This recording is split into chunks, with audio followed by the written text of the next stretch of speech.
Don and Steve Plus welcoming David. I want you to say it because you say it so much cooler. Cicotello. Isn't that cool? That is a cool I last just name. love that last Yeah. name. Thank you so much. David Cicotello. Sounds very Italian. It does. You- Yes, yeah. it is. Yeah. You could I don't know, castanets or something need to be set to that last name. But David, as you bring your story to Don and Steve Plus today, I'm just curious. It's one of those harrowing tales. You can't make it up. It's a lot of grief, and we talk about trauma. This is a lot of trauma. What is it that you want our family of listeners to walk away with? Well, I think at the top of the list would be that if you're facing that fearful moment, Mm. that sad moment, that grieving moment, that uncertain moment, that there is consolation in your faith, your belief, your spiritual connection. In this case, Christianity for me. Mhm. And so that out of this tragedy, this these circumstances that no one would wish on anybody, Mhm. some greater good can come from it. And so those are the two things that sort of I steer by. Mhm. Okay. Yeah. That there is somebody who will listen to you and support you and help you on your faith side, and that perhaps, most likely, good will come out of this. Yeah. Sometimes it's hard to see that there ever could be good again when we're in the midst of the horrific moment. Yes. So let's, as potentially painful as it is, let's tell your story Sure. and go back. Sure. It's 2011, March. My brother Lewis was 70 at the time. I was 57. We spent regularly a week or so camping, hiking, and technical climbing in the canyons of southeastern Utah. Mhm. And so this was our March 2011 trip. And we had planned a week of these hikes through the canyons with some technical work in those canyons. And this was our Sunday hike in a canyon aptly named No Man's Canyon. Should have been your first clue, David. Just saying. I know. And its history is that it was an inaccessible canyon back in the day, and the locals gave it that name. No man would be able to get in there, okay? But eventually hikers and climbers, and they do, all right? Yep. So the name stayed. This canyon's feature is its final descent, its final rappel, which is about 100 feet, okay? And Lewis and I set out early, about 9 o'clock that morning. It was going to be a 6-hour day hike, right? Yeah. Through the canyon, out, back to the truck, to the next campsite. And I had left the map with a significant other back here in Murfreesboro that had all our campsites and the hikes and when we would be leaving Utah. So we were at the last part of this hike, the final rappel. And my brother had certain sort of ritual and process to setting up the rappels. He was an experienced climber. He'd been through a number of the 14ers in Colorado, and had been with climbers who were getting ready to do Everest. So this was not someone without experience. No beginners. Yeah. No weekend warriors here. Yeah. No. Yeah. Yeah, correct. And I had about, I would say 6 or 7 years experience with him. Okay? Yeah. And I knew the ritual of what he expected. Mm-hmm. And one thing that he expected was his first commandment was the most experienced climber goes first. And he rarely rarely let me go first, right? He did occasionally, but not on this occasion. And so my job was to assist Lewis in setting up the rappel, setting up the rope. And the rope is double sort of sided, okay, through a rappel ring. Mm-hmm. So you have two strands, and they're to be equally placed when you're all said and done, okay? And what we were looking for in the rope as we were threading it through the rappel ring was the center piece of tape, which my brother had used to mark the center of that rope. Mm-hmm. Because if you come to that piece of tape, you know the strands will be equal, okay? And we had one rope. And it's often asked of me, did you have enough rope? Yes, we did have enough rope. There's no problem with the length. And so we're threading the rope through the ring and looking for that piece of tape that would mark the center. And when we saw that piece of tape, we stopped. And I'd have to say to you and your audience, everything that happened from that point on was based on that decision. Mm-hmm. Our decision that that piece of tape was in the middle of the rope when we set up that last rappel. Unfortunately, it wasn't. And the reason it wasn't, with later analysis, okay, was we had pulled that rope through 4 previous rappels, getting through that canyon. Yeah. And so Lewis went down first. And this is a very narrow slot area where only one person can descend to the edge and go down. So I'm about 20 feet back, watching my brother go down the little slope to the edge, and he goes over the edge and starts to go down, right? And the first thing he says to me was, it goes fast. Well, it did because it's a free rappel. Your feet are not touching the canyon wall. Yeah. You're in the air going down. Just dangling down. Just dangling and going down, right? The next thing he said was, oops, the rope is short. Now, he had obviously looked down to see the strands and realized that the strands were uneven. And that's why he called back to me and said, oops, the rope is short. And I'm in that slot canyon. I'm not down at the edge, so I'm not watching my brother. I'm back watching the rope. Okay? Mm-hmm. And the next thing my brother says is, no biggie.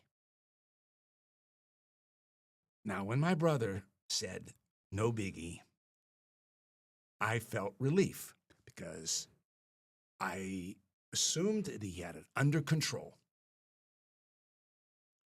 And it's often been asked of me, how long was it until you saw the rope zip through the rappel ring and go down over the edge, which meant that my brother had gone down and taken the rope with him, which is not the proper technique. I screamed his name because I knew in that instant he and the rope had gone down. Yeah. All right. And there was no reply. And from my vantage point, I did not hear him land hard, and I didn't hear him cry out, okay, at all. And all of my calls to him went unanswered. So there was no response in that moment. And I would back up a little bit by saying that this was about 1 o'clock in the afternoon. How do I know that? Well, I don't wear a watch, but my brother does. And he had looked at his watch and said, it's 1 o'clock. Let's go down and have our lunch. So that's the last time I knew of a fixed time on the clock. All right. And so he has fallen. The rope is gone with him. And I'm in that slot canyon with, figuring out, what are you going to do next? I have no other rope to go down. And my first inclination is to climb out the way we came in, okay, which was only about 40 feet from where we first came down, all right, on rappel, though. And I attempted to climb out. And had I made it out and maybe up to the rim, then I would have tried to find my way down the exit part of that canyon. Sure. Yeah. Try to find my brother. Yeah. Okay. All right. Failed because I had hiking boots on, could not gain any purchase on the slick rock to boost myself up and up and up. And even if I had gotten up to a point, there was an overhang, okay? Yeah. A mantle, all right? And I would have needed some climbing equipment to get over that mantle, and there was no way I could have done that. All right. So I'm stuck. All Yeah. right? And I'm weeping because I can't get out. I can't go down. My brother's down there. And I would say all of this trying to get out and sort of trying to come to some sort of composure, maybe it was 75 minutes, maybe 90. And then I heard him moan. Mm. Oh. Mm. And that stimulated me again to call his name. Yeah. And see if I could make contact. And it didn't last for long. And it was the only time on that day ever that he uttered anything. Yeah. And so without any reply, with no way out, with no way down, being emotionally overcome in the moment, Yeah. I had to step back and just sit. And we talked about intention earlier. I made an intentional decision, I would guess maybe an hour and a half, maybe 2 hours into this first part of the ordeal, to get to Friday. Okay. That was the goal. That was the goal. This was Sunday. This was Sunday. Correct. And your goal was Friday. Because our plan was to leave Utah Thursday evening, get out, get to a motel, call our loved ones. Yeah. Okay. And with the map back with my significant other here in Murfreesboro, and with numbers and locations, if we didn't report in Thursday night, I had the faith that they would respond. She would respond, Lewis's wife would respond, and help would be on the way. Yeah. And so the earliest I thought I would get out of that slot would be Friday sometime. So get to Friday was my mantra. Yeah. And so and this is March. So we have limited daylight. Yeah. Okay. Probably into the 5 o'clock range. It was going to be a beautiful week that week. In the 60s during the day. It's still cold at night there, though. It was, Steve. And it was below freezing. Yeah. Now, remember, we were dressed for a day hike. And so I had on layered clothing, 2 or 3 layers, my hiking pants. And it helped me out. I didn't take off my merino wool sort of leggings that I slept in the night before. I had those under my my hiking pants. I had a ball cap. I had an extra pair of socks because if we had encountered any water in the canyon, I could have changed my socks. Okay? Yeah. So what I did in that mid-afternoon point was I just opened up my backpack, took everything out, and decided, okay, here's what I've got. Here's my food, because we had packed a lunch. That's all we had packed. And I had about a liter full of tea, iced tea, and I had a 16-ounce water bottle, okay? So I was sheltered in that slot. So I felt I was out of the elements as much as I could be. Mm-hmm. And even if it did rain, some rain could come through that slot area, but where I was in the slot, I was protected. So it's almost like a kind of cavern-like. Mm-hmm. Okay? Yeah. Because the wind and the rain and the water just erode that sandstone over time. Yeah. So I felt I was protected, and there was not going to be any worry about predators because no animals are going to come into that And get up slot. there, yeah. Okay, it's not a place for them to Yeah. hang out at all. But you're right, Steve. I had to face the elements, Yep. and there weren't. While I had some matches, there wasn't much to burn. Yeah. Right. Okay. So it was intentional that to get to Friday and try to make the best of rationing my food, okay, and my water and my tea, which had a big slice of lemon inside, which plays in this story later in the week. But I felt calm enough because I had this intention, get to Friday. Yeah. Yeah. It's that whole fight or flight or freeze. And I wasn't going to be frozen. Yep. And I wasn't going to, there's no way for me to You couldn't flee. That's Yeah. right. So I had to fight this with sort of the internal stuff and what I could just do here to pass the time. Yeah. Yeah. Okay. And I got into a ritual, even starting with that first night, I got into the ritual of meditating, of praying, of thinking of my loved ones. And one of the wrinkles of this story is that the reason that Lewis and I had to come out of the canyons Thursday night and get back to Colorado Springs by Friday was that his dear wife, Millie, was retiring from teaching. And there was going to be a small celebration to honor her in Colorado Springs. And we had to get back there. Yeah. And I learned this later through my counseling with my pastor and my therapist, is that I had to push down like a balloon underwater those feelings of helplessness and sadness and guilt, because I knew what was to happen on Friday. And immediately in that moment, I knew, we're not going to have a retirement party, Millie. You're going to be grieving. Yeah. And you don't know Yeah. this yet. Yeah. Who's the only person that knows this? You. Just you. Just me. Yeah. My goodness. Yeah. And as you spent these days, you would make it to Friday. Yes. What in the daily? You said you had a ritual. Yeah. In the daily ritual, what did you do to occupy yourself? You couldn't move very far No. in your little cleft of the rock. No, that's right. Very good.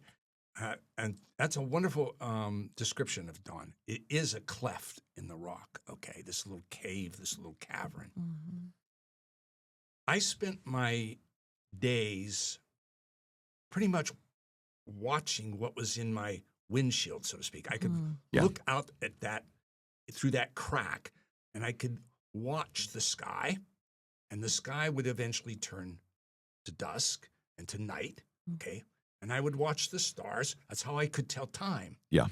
And my favorite constellation that week, and it's been ever since, is Orion, because the belt, the three stars that make up the belt, would come on the left and would move across on my right, and I knew that time was passing in the evening. Okay. The other thing I did was I decided that I would do a slash for each day on the rock face, count my days, and also carve my name into the canyon. But I didn't carve it all at one time. A couple of Paced letters. yourself. Yes. Yes. That's fascinating to Yes, me. yes. It's very smart. Yeah, because I restricted myself because I wanted to have something to do. Sure. Okay. I also moved some sand occasionally because I found out that I could make a little bedroll, a little for my head, like a pillow, because I could stuff some sand into this, utility bag that I had, and I would scoop up the sand that was closer to the slot to go down from the rappel, And one day when I was scooping up this sand, I started to sing. Mhm. Were you there? Mm-hmm. Okay. And because I knew it was Lent week, the beginning of Lent, Mm-hmm. Ash Wednesday, I was there during Ash Wednesday, and I got out that weekend. So I was cognizant of what you might call the Christian calendar, and also I'm not the best singer, but singing, I learned later, is a comforting thing. Mhm. Calms you down. And so that was part of my ritual, Mm-hmm. right? I could not write any journal notes because I didn't bring my journal with me. And Lewis had taken the camera because he wanted to take a picture of me coming down. So he had my camera, Mhm. right? I thought a lot and I prayed a lot and I focused on get to Friday, Yes. get to Friday, get to Friday. And some of my rituals just became the way I got through it. Mhm. All right. And the evenings were the challenge because the temperature would drop. Yeah. And I burnt up everything I could. Um, I'm a saver, and I had saved all these instructions in some of my gear. I burned it all. Sure. Yeah. Okay. Yep. Yeah. And there was some detritus that was stuck along the rock face, and it was, kind of sticks and stuff like that, and I burned all that up. Mm-hmm. But it wasn't anything like a raging fire. Yeah. Sure. It could just maybe warm my fingertips a little bit, and that was it. And evenings were the worst because it wasn't the most comfortable Yeah. to get through. And in the day, I felt sort of that drowsiness, and I know I napped more in the day. Okay. But the faith part of it became a habit each evening in prayer and in sort of meditation. I'm thinking of Millie. I'm thinking of my father, or excuse me, my brother and Millie, and my significant other, Aunt Rhonda, and the mantra, get to Friday. All the while knowing what Friday will also bring. Yeah. Mm-hmm. Yeah. Yeah. Good Friday was coming. Yeah. Good Friday was coming. So Friday, you go through this day after day after day after day, and eventually Friday does roll around.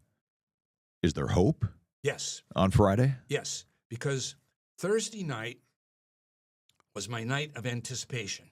Mm-hmm. I'm thinking, okay, the calls were not made, and Rhonda and Millie are going to respond to that, Mm-hmm. as they did. And I'm anxious about Friday in a good way. Yeah. Because I'm going to be released. All right. Be rescued, be found. And Lewis too. That day happened to be the longest. I mean, in terms of emotions. Mentally, Sure. that had to be, yeah. Exactly. Yeah. Exactly. And it didn't come. And that sort of turned my mood not happily. Sure. Yeah. Very And- discouraging. Yeah, it was very discouraging. And in fact, what I noticed, and you raised a good point, Steve, what I noticed by the end of the week was I was in tune with my body, and I was sensing more heart palpitations. The whole idea of dehydration was Yes. setting in. Yeah. And I got the cotton in my mouth. Mhm. Okay. Yep. All right. And I made a decision that if in the stages you eventually lose consciousness. Okay.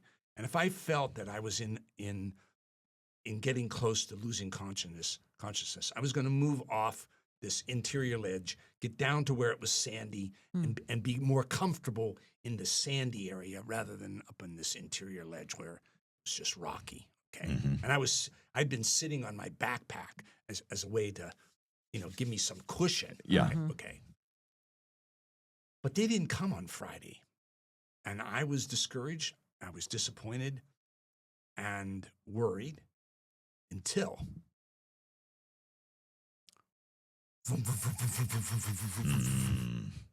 Yeah. I hear a helicopter coming. Yeah. And they stop at the face of that slot canyon. They turn their lights into that slot. I know they're looking for me. I reach up. I had made a help sign that week. I reached up and said, "I'm here." They couldn't hear me. Of course. Right. Not over those rotors. Yeah. No, absolutely not, Yeah. Steve. Okay. And that changed my mood instantly because I knew they were looking for us. Yeah. Okay. And later I was told by the captain of that helicopter that they had come around about 11 p.m. Hmm. and they were searching that whole canyon complex. And they had known by that time that we were in the North Fork because the map 'Cause you told left them the that. map. Okay. Good job. Yeah. So they were now sort of, and they had found the truck at the trailhead. So Yeah. they knew we were in the vicinity. Mhm. Okay. And so I had a 180 in my mood. Okay. And felt confident, even though I had said, get to Friday. Now it was going to be Saturday. Now let's get Yep. to Saturday. Yeah.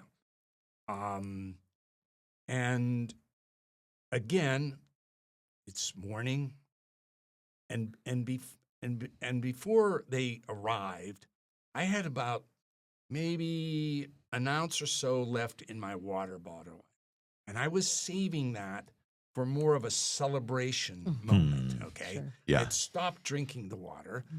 My tea, as I mentioned, had this huge slice of lemon in it, and it had gone bad by Thursday. And when I had opened up my tea and I looked at that lemon and it was blackened and it was rancid, I was just in a state of anger, and I just tossed it out of the bottle, like Yeah. I was sword fighting, and the tea went everywhere. Hmm. Later, I was told, had you consumed that tea, it might have made you sick. So, okay.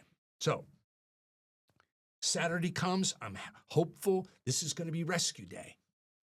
And the helicopter did come around, and they were facing me. I got up, and I could stand in that sort of crack area. They saw Yeah. me. They saw my help sign. They knew and they sounded the horn in recognition they had seen me. Okay. Yeah. Yeah. They had also observed where my brother was laying, so they knew he was there. And I just waited then to be rescued. Yeah. And felt relief, felt in a moment of praise Yes. and thanksgiving. And later they told me, again in the helicopter, that it was about 1 o'clock when they had come around Hmm. and we had made contact. Yeah. So when you add up all the hours, roughly is 144, which is 6 days. And so I did have a light moment in the helicopter going to Moab, the hospital, with the crew. It was the same crew, Ms. Dawn, that rescued Aaron Ralston. Yeah. The very same crew. Wow. Hmm. And so I asked at one point if I could chat back and forth with them, and they turned on the system, and I said, well, I guess I out Ralston. Oh.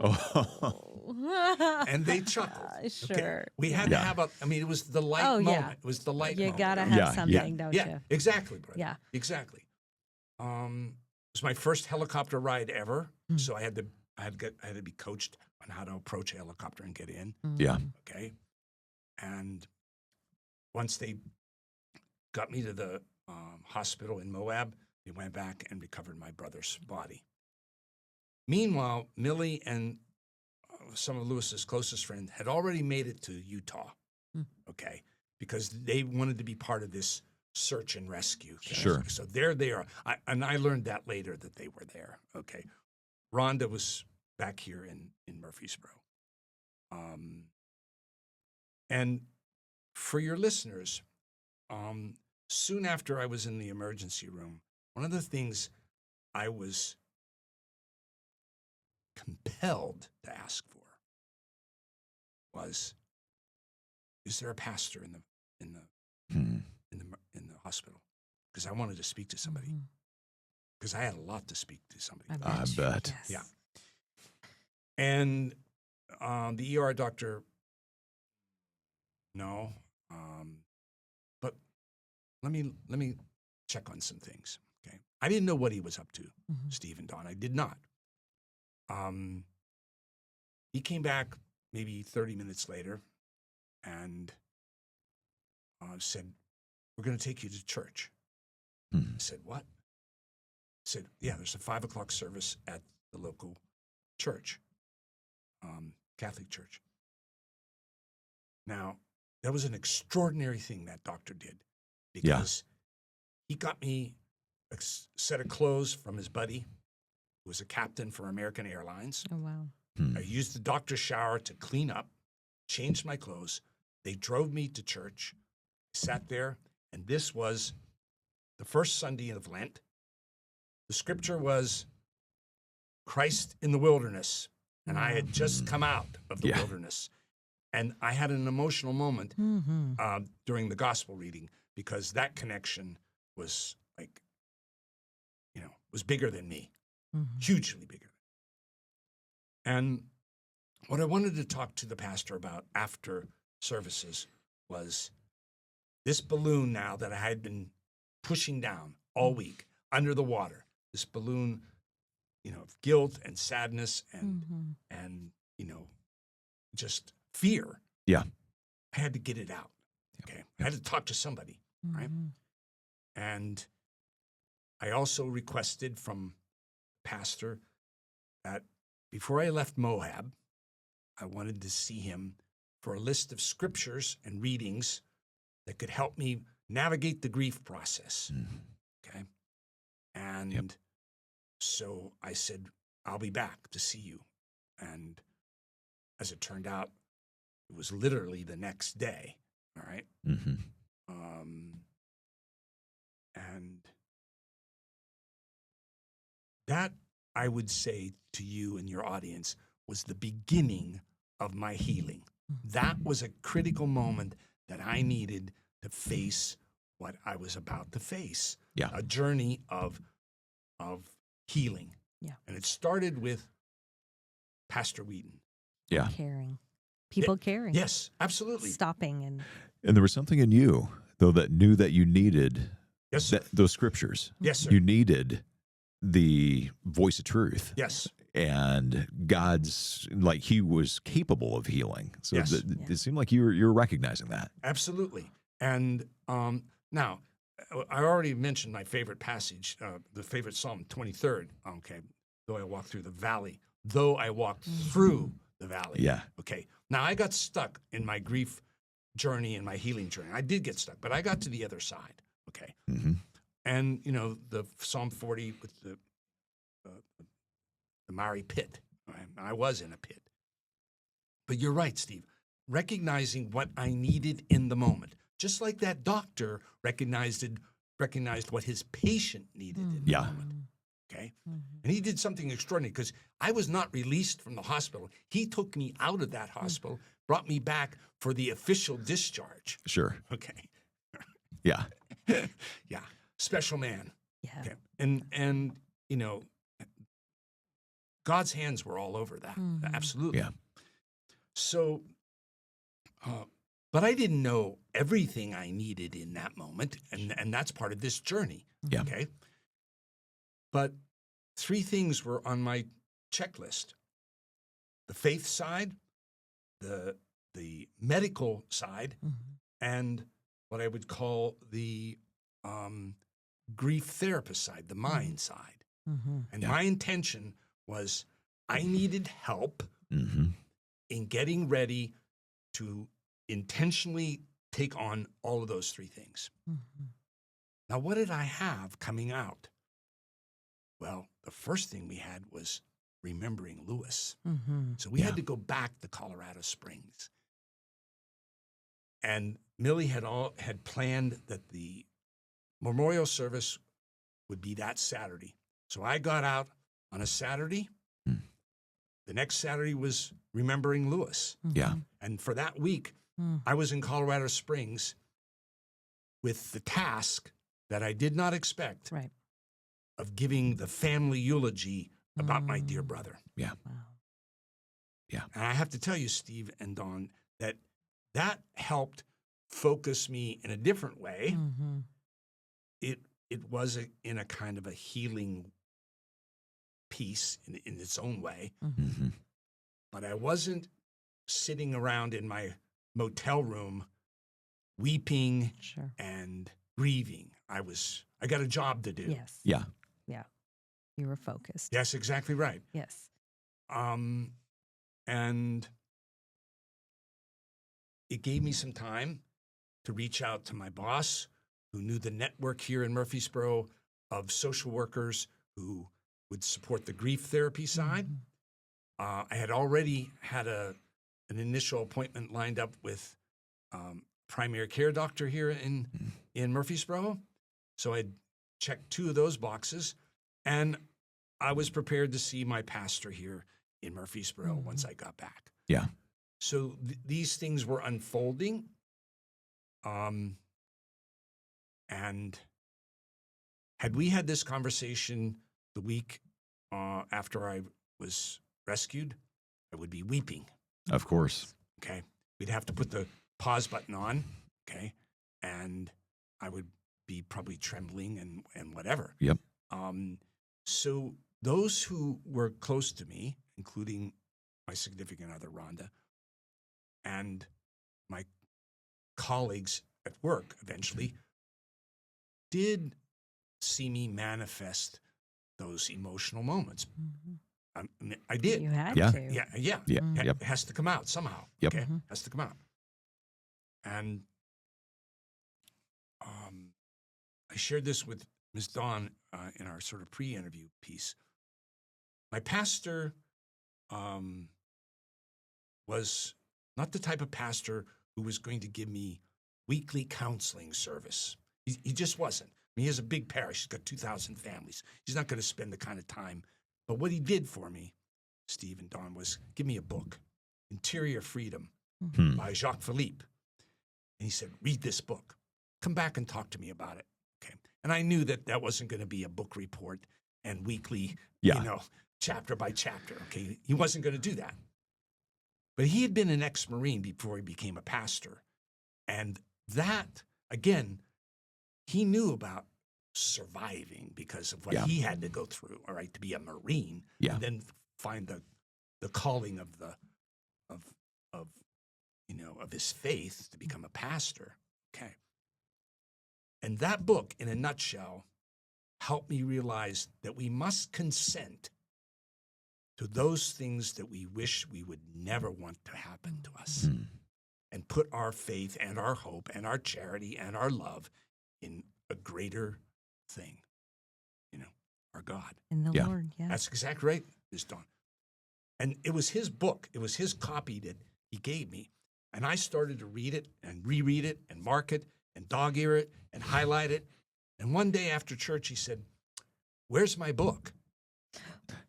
Oh, you wanted that back. That's what I should have said, Dawn. Oh. Yeah. I said, I'll bring it next time. Mm-hmm. So I went out on Amazon, okay, bought a Good copy. old Amazon, That's right. yeah, That's yeah. right. Because he did not have it signed, his Yeah. copy. All right, and it is a short book, and it's about faith and hope and charity, and this idea that real freedom comes from within. Mm-hmm. The things that you grow inside you, this grace, this love, this hope, this faith. Car, money, power, position, that's not freedom. Right. Correct. It's interior. Has to be the work of the Spirit. Exactly. Yeah. Not exterior. Now, I've been a believer all my life, but that book was profoundly useful in sort of reimagining and sort of inventing this in a different way for me. Hmm. It was the spiritual peace that I needed, not his, because he wasn't going to give me weekly. Sure. Yeah. Sure. No. And that's okay, because my grief therapist took me there. Yeah. Yeah. Twice a week for a while. That's right? good. Yeah. Yeah. And she's Christ-centered too. So that sort of buttressed it. Mm-hmm. Mm-hmm. But she had me do something that I would have never expected to do, because I got stuck, and this why. Okay. Yeah. And putting the pause button there for a moment. Why did Lewis choose to do what he did? Because he had other options. He knew that rope was not Long. Mm-hmm. even. Yeah. It was short on one side. There were other things he could have done, but he didn't. And the best we can figure out for your listeners is that my dear brother got as far down on the 2 strands, and then he decided to jump the rest of the way. What he didn't foresee was he landed badly, Mm-hmm. because he broke his hip. Mm. I have the medical examiner's report. Yeah. I've been the investigator of my own story, so Sure. I had to back some of these facts up. So he broke his hip, and that's what immobilized him. Okay? Yep. He couldn't move. He also was a type 2 diabetic, so eventually he lapsed into a coma. Sure. Yeah. Okay, and passed away. So, in my therapy, and in the inevitable questioning, why couldn't you get to your brother? I couldn't. Right. Okay. Why did he do what he did? It's reasonable conjecture what he did. Mm-hmm. Okay. Yep.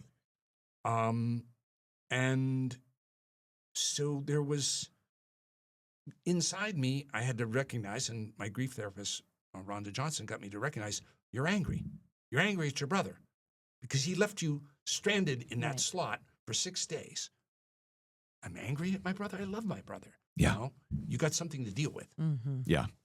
I want you to write a letter to Lewis. And so she had me write letters to Lewis and come to therapy and read them out. Yeah. Yeah. Okay. It's good advice. Yeah, absolutely. Okay. And so he chose, and that gets back to Philippe. Okay. Mm-hmm. Okay. He chose to do that, and we must consent to those things that we wish we would never wanted to happen. I have to this Yeah. whole idea of acceptance. Yeah. Right? Okay. I wouldn't want to wish that on my brother at all, but I have to eventually consent to it because it happened. Yeah. And feel that the bigger picture of faith and grace and hope and trust, right? So so that grief therapy got me beyond that point of being stuck in anger, okay, and stuck in Mm-hmm. this weeping. And on the third part, doctor. Yeah. I lost 15 pounds in 6 days in that slot line. Yeah. Okay? I also had some frostbite on my toes. Yeah. Okay? And a little bit on the fingertips. And so when I met with my doctor, Dr. Andrews, she said, your frostbite's just going to have to go away in time. Okay. And she listened to the story like you're listening. Okay. Yeah. And she agreed that see the grief therapist, and she agreed the pastoral part, check. And I saw her only that first time because she was about to go into her own uncertainty because she was facing chemo for breast cancer. Okay. Mm-hmm. And so she handed me off to her husband, Dr. Rickard, who had this practice here in Murfreesboro. And when I saw him about a week later or so, he said, you can eat all the cheeseburgers you want. Mm-hmm. That's pretty good prescription there. Yes. Now, he had to do some other prescribing later because Millie had an intention to visit the place where her dear husband fell. Wow. Oh. And so she planned a memorial trip to No Man's Canyon, 6 months after Oh, wow. the event. Wow. She organized 11 people, and there was one dog with us. Okay. And we went and camped where Lewis and I had camped the night before. Yeah. And the plan was to route find the exit and go in on the exit because we weren't going through the canyon. Right. No, right. Not with 11 people and a dog. You're not going No. to do that. My brother Carl was there, Rhonda, me, Lewis's dearest friends, and Millie, of course. And she wanted to place a memorial to her dear husband. She had a capstone inscribed, and we were all to give mementos so she could build up this little memorial and put the capstone on it. Okay. Well, the route finding was more challenging than we expected. And by 2:30, 3 o'clock in the afternoon, we had to come to Jesus, literally, on this trek, because some of us, including one of the leaders, said, it's going to get dark by the time you're down to that. Right. And who wants part of that and who doesn't want part of that? Well, 7 of us went back. Millie, his friend Tim Davis, a photographer, and 2 others went on. And they made it. Made it in the daylight. She put her memorial there. Tim Davis took the pictures, took other pictures, and they found their, they found their way back in the evening. Okay. All right, they did. And we were already back at camp. But it was a pivotal moment for Millie because she had asked me, well, why couldn't you rescue Lewis? Why couldn't you get to Lewis? Well, once she found what we were up against, Right. she had to be in the physicality of that place to understand. To understand. Exactly, Steve. To understand the obstacles here, okay? And some of her angst and anger and hard feelings toward me were like, why not? Yep. Yeah. And so we had a moment back at the camp, and it was a good moment because I think it was even greater than she expected that memorial trip would bring for me too. The other thing I realized was I was still weeping, and this is 6 months into this grieving process, and I made a commitment with Rhonda at that moment to say, I got to go back and see Dr. Rickard. And his diagnosis is, you're stuck in grief. Yeah. It's time to take your medicine. Literally take your medicine. Yeah. And this depression is real.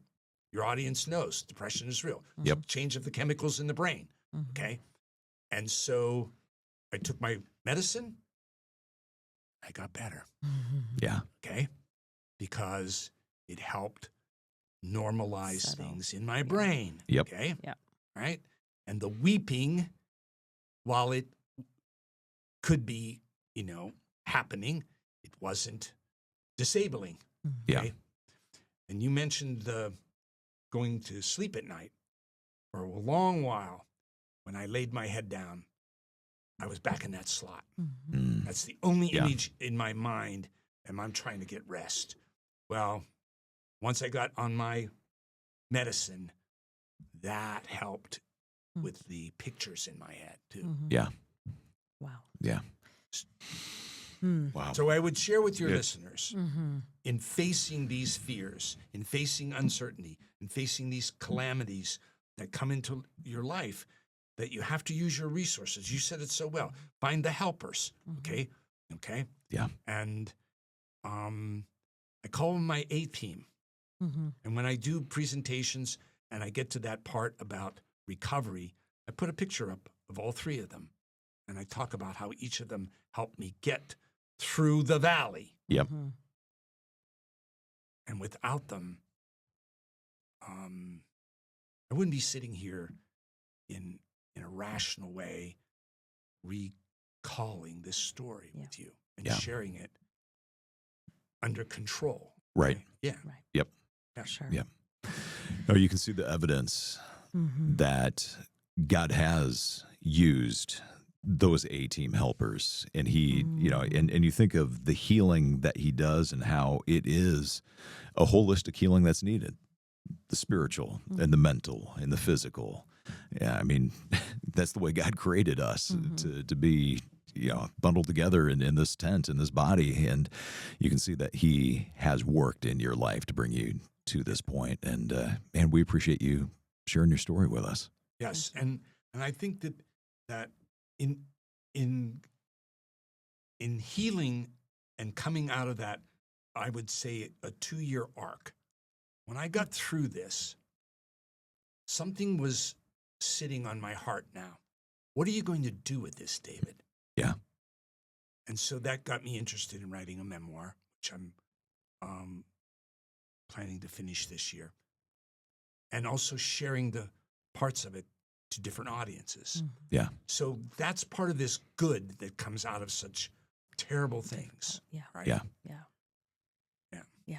We're so thankful. David Cicotello is with us today. Coolest last name ever, but a very difficult story. And we are very grateful that you've taken the time and shared the heart of what God has been teaching you through all of this. So we've got more details on how to connect with David and another telling of the story in print form, and we'll get that in the show notes as well. Thank you for being here. Thank you for being our +1.